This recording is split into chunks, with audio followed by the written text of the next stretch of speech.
On this monthly recap, we're going to dive into GDP, inflation, student loans, the United Auto Worker strike, conflict in the Middle East, and treasury yields.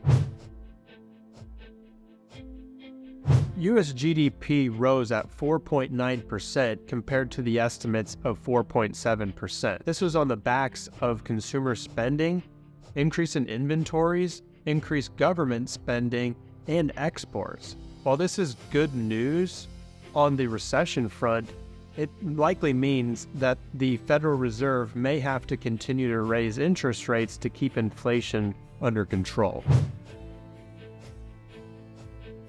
The October CPI numbers came in red hot. This was likely due to the increase in energy and oil prices and housing. When you remove those two numbers and look at core CPI, it was below expectations, which is good for inflation. CPI, or core CPI, is one of the main measures when looking at inflation. The October wage inflation numbers were actually down. This is good news on the inflation front.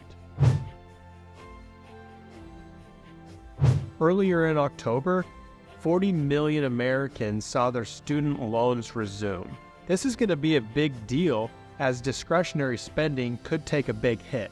A positive note on inflation, poor for the economy. A headline that's been dominating the news is the United Auto Worker strike.